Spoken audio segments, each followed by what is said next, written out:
Boa noite, pessoal, tudo bom? Mais um encontro nosso, mais uma reflexão, né? Filosófica. Hoje vamos falar de Nietzsche, Friedrich Nietzsche. É filósofo polêmico, pensador, muitas vezes usado por rebeldia, muito literário, né? É um texto muito rico, por exemplo, provavelmente em alemão, né? Muito mais rico em alemão, desse filólogo, né? Nietzsche é mais que filósofo também. Então, da sua doutrina, da sua vida, muitas curiosidades. Foi o primeiro filósofo que eu tive um contato maior em leituras, ainda na minha juventude, né? Juntamente com os gregos, com os clássicos, né? Nietzsche foi um que eu li, pelo menos as obras incompletas, mas é o que eu li mais, né, na época. Nietzsche é uma dinamite, é o filósofo da dinamite, né? Ele é explosivo, faz a filosofia do martelo, né, como ele mesmo diz. Então ele quebra ídolos, né? E o principal ídolo parece que ele se dedica é o cristianismo, né? Então ele quer destruir de alguma forma a moral cristã, que ele vê como moral de escravos, de fracos, né? Para ele os cristãos é uma moral de servidão, né?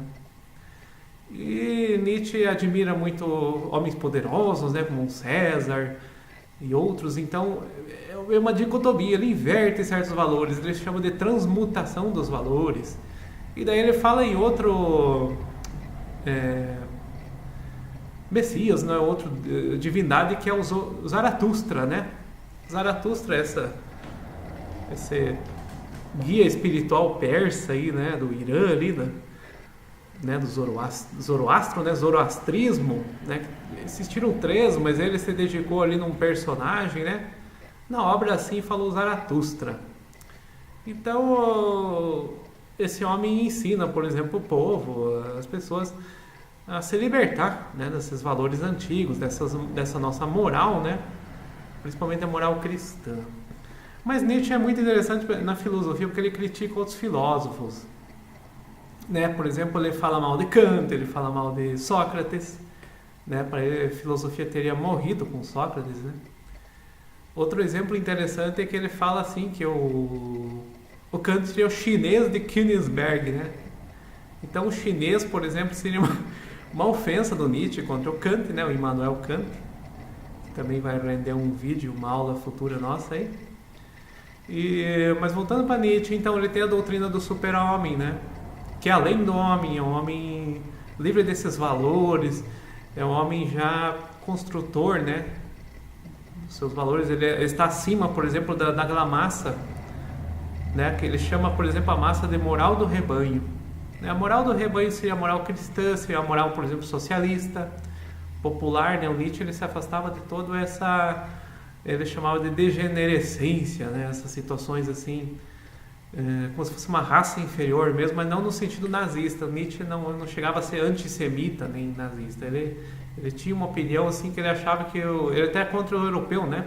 Ele não se via nem como alemão, para falar a verdade. Ele não se reconhecia como alemão e muito menos como europeu, porque a filosofia da Europa ela estava muito em volta, né, da situação cristã na época. Então era uma filosofia que não podia fugir disso, não podia fugir, por exemplo, do idealismo, né?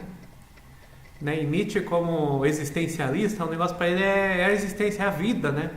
É o dionisíaco, é aquela vida carpe diem mesmo, né? Aproveitada, aquela vida de festa, de Tirambo, né? Esses poemas de Dioniso, toda aquela festa, né? O vinho também, né?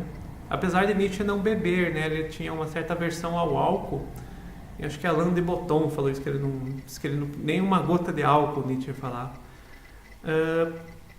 Polêmico, né? Vivia provavelmente em festas, bordéis. Inclusive alguns dizem que a doença dele seria a sífilis, né? Então Nietzsche é um mistério assim, é singular, né, da filosofia, né? É uma coisa assim meio fora daqueles outros filósofos que eu acabei tratando, né, mais místicos, esotéricos. Nietzsche não tinha tanto isso, ou se tinha era mais o que poderia se chamar de, entre aspas, mão esquerda, né? O Nietzsche é muito usado por mão esquerda, principalmente para criticar o cristianismo, para defender valores de egoísmo, valores de glamour mesmo, né? Riqueza, aquela arte mais requintada, né? Uma arte mais... Né? Até ele tem um livro sobre cultura grega, né? Então ele entende muito dessa cultura grega, desse, não só dionisíaco, mas também o Apolíneo, né? O Apolo, né? Esse deus de música e poesia. Então ele faz uma dialética entre esses dois parâmetros, né? O apolíneo e o dionisíaco, apesar dele preferir pelo Dioniso, né? Isso aparece em muitas obras dele. Então, ele mesmo no Ecce Homo, né? Na obra dele, ele fala que por que eu escrevo livros tão bons, né? Por que eu sou tão gênio, né? É um gênio. Nietzsche, ele se vê como um gênio. Então, não fosse a loucura, acho que seria um pensador até mais, talvez, tivesse uma metodologia mais linear, mas ele não tem, ele é muito assim, ele varia muito de opinião, uma hora ele fala uma coisa, outra hora ele fala outra, ele tem uma certa confusão, mas é um filósofo que é muito importante para criticar a nossa cultura, né, ocidental, principalmente moderna, e para criticar inclusive a ciência, né, a ciência que parece intocável e tudo, a filosofia pode sim tocar, porque a filosofia está além da ciência, não é só ciência. Nós pegamos uns filósofos depois ali, né, muito ligado à ciência, muito ligado ao positivismo, por exemplo, né, Augusto Comte, toda aquela turma.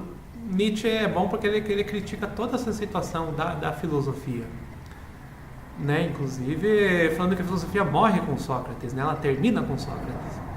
Então ele critica inclusive a filosofia grega. E entre alguns filósofos que ele admirava são cínicos, né, os cínicos ele gostava, né, o Nietzsche tinha poucos assim que ele elogiava na obra dele, né? Se não me engano também Thoreau, né? O filósofo ali norte-americano, Emerson, né? Acho que ele gostava do Emerson também, o Ralph Waldo Emerson.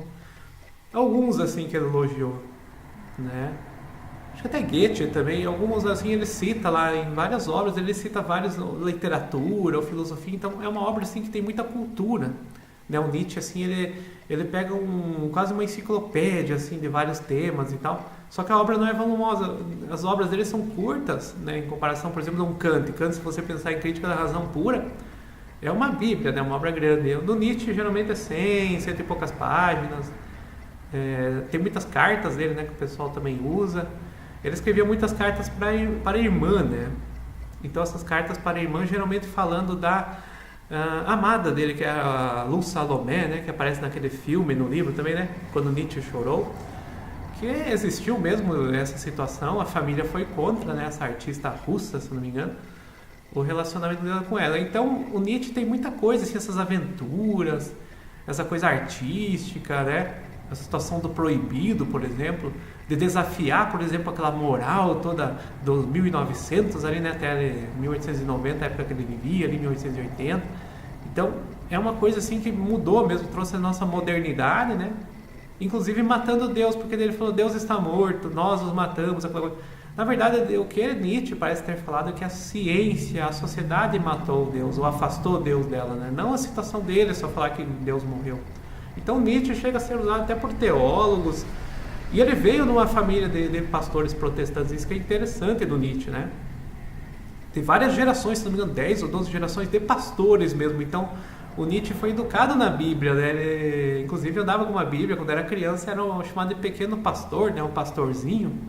Então, o Nietzsche ele tem esse lado aí meio religioso da formação, daí tem um lado meio pagão depois que ele segue o Dioniso, ele inverte, né? Coloca no lugar do Jesus, que para ele o cristianismo nunca existiu, morreu na cruz, né? O cristianismo é uma moral de rebanho, é um platonismo para o povo, e várias expressões assim que o Nietzsche usa, né? Então, monoteísmo, né?